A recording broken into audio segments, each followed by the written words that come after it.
friends, welcome to another WPL at home. Today we are going to be doing yarn pumpkins. So they're a lot of fun, fairly simple. There aren't that many things that you need. However, you will need a lot of time. We'll be using liquid glue and using quite a lot of it. So you just need to make sure that you have enough time for the pumpkin to set and dry.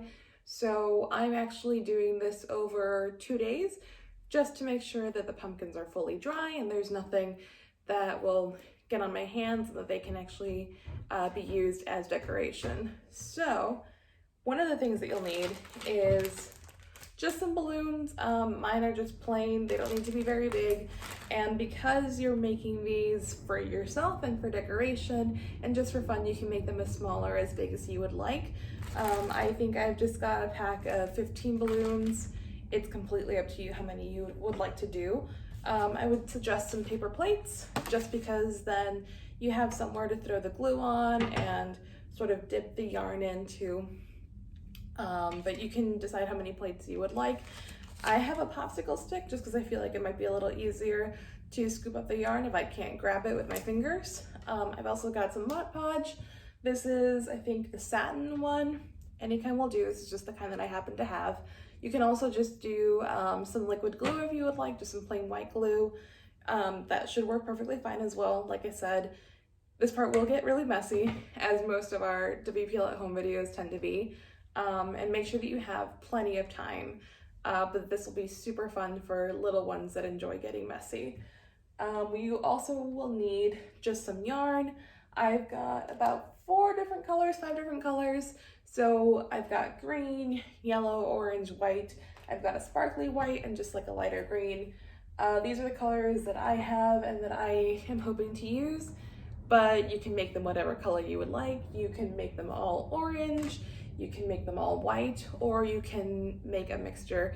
And if you have multiple little ones doing this with you and helping, then of course everybody can make their own or can make multiple. So how much yarn you need is really depending on you and how big you would like them, how many you would like.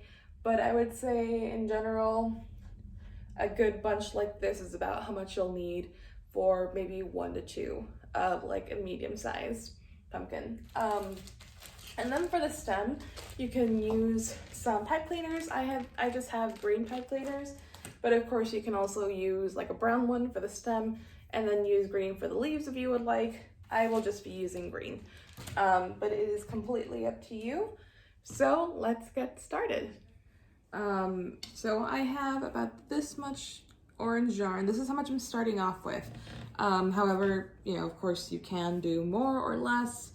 And if you need more, because this isn't enough, then of course you can always go back and get more. It's completely up to you. So now the fun part. We're gonna put that in the Mod Podge. That's how much I have to start off with. And we're just kind of gonna move it around, kind of like it's spaghetti. And a bunch of spaghetti sauce. You wanna make sure that you kind of have it somewhat evenly coated. Remember that all of this is gonna go over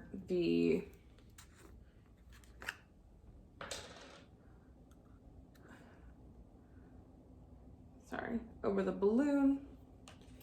So this is the part that's gonna need to dry. So you wanna make sure that it's as evenly coated as possible and make sure that every little bit has some. So this part I'm just gonna do with the popsicle stick just because it's gonna be the easiest way. But actually putting it onto the balloon, you're probably gonna have to do by hand. Just so you know. So I would say that seems pretty good. If you are unsure, I would just add just a touch more, just in case. Okay, so that's pretty good. You can't really tell on camera, I don't think, but it looks pretty evenly coated to me. And again, if you want to grab just a little bit more, then you definitely can, just to make sure that everything has some. So I'm starting off with a pretty new thing of Mod Podge. So how much you'll need is entirely dependent on you. So I think I'm gonna grab think I'm gonna grab this balloon. And one thing you will want to do is you'll want to grab the end of, there we go, perfect. You'll want to grab the end of the string and tie it around the top, only because this will be kind of our starting point. So you want to make sure that it's got a good grip and that it's not going to fall off or anything like that once we start doing the rest of it. So just a simple knot at the top will do. And then you can kind of just start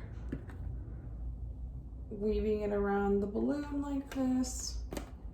I would just start with something simple, just kind of like this. Wherever you want to go is really okay. Oof.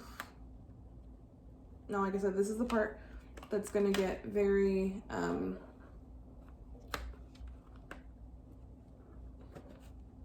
very messy really quickly. But again, that's kind of the point of this one.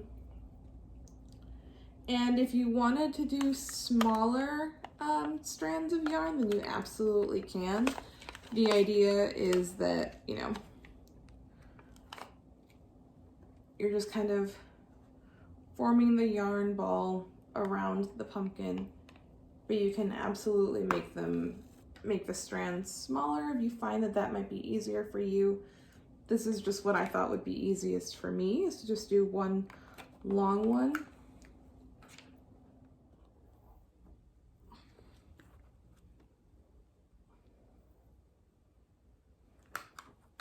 So that's roughly what you'll want.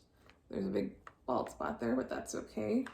Just want to make sure that you find a spot to tuck in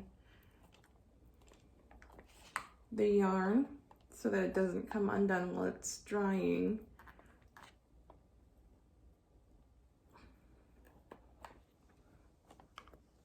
Just like that. And then make sure that it has its own little plate to dry off on or something similar. You can also, if you would prefer, tie a string to the end and find somewhere to hang it so that it dries a little more evenly and there's nothing touching any part of the pumpkin. You can absolutely do that too. So I'm gonna go ahead and make a couple more of these using a few different colors, and I will show you guys the next step after that. Okay friends, so I am done making my pumpkins. I made 4 total. I made 2 white, 1 yellow, and 1 orange. So this is what they look like. I've got them resting on a plate. Like I said earlier, you can, if you would like to, hang them up somewhere just so that you make sure that every single part of the pumpkin is dry. I think this should be fine, so I will probably just leave it like this. I would leave them ideally overnight. Mod Podge is quite sticky and these are soaked in them, so I'm gonna leave it for at least 24 hours, if not more. If you have the time to do that, that would be great. And then I'll come back tomorrow and we'll put the finishing touches on our pumpkins. Okay friends, we're back. This is officially day 2. Actually, I left these out 2 nights to dry. You definitely don't need to. I just had the time, so I figured I would because we weren't in any rush. And I'm actually really glad that I made 2 white ones because the balloon for this one deflated. I don't know if you can see, like this one is one that's still perfectly okay, and then this one is just completely deflated. I'm not really sure how that happened. I'm gonna go ahead and blame the cats. So this is just kind of a huge ball of yarn now. But the other ones are still in really good shape. They dried really nicely and I'm super excited to take them out. I will not record this next part because it is going to be very loud. You just have to make sure that you can cut through and pop the balloon and then take the stem out if you're planning on taking this part out, or you could leave it in and then just use one of the pipe cleaners to kind of twirl it around and hide that, and you can also use that as something to guide where your pipe cleaner is going to go. And then, so I'm going to take it and twirl it around the top, and I might also take this, tie it around and then just add it as like a little leaf or something, or a vine, I guess is technically the word. So I'm gonna go ahead and do that, and I will show you guys what it looks like when it's done. Okay, and we are done. So this is what it looks like at the end. I love how it came out. They are a little fragile once you remove the balloon, only because, I mean, it's still yarn. It is hardened yarn, but it's still yarn. So just make sure that you don't accidentally squeeze them too much or something like that. They will lose a little bit of their shape. And the balloon was actually not very loud once I popped it, so if you're at all worried about that, I mean, I would still do it if, you know, you're around any children or something that might be scared. Then I would still try and do it on your own, but they are not very loud to pop. So this is what the white one looks like. And the yellow one actually came out looking more like a pineapple to me than a pumpkin, but I still really like how it came out. So I'm excited to just use these as decoration. You can obviously make any more, or you could just use one, or you could use one and then decorate it if you would like, add some stickers, or add like an initial for somebody's name, whatever you would like to do. So I hope that you guys enjoyed these. Please don't forget to check back with our YouTube page and our calendar on our website to see what other fun activities we have for you throughout the month. And thanks so much for spending time with us. Bye.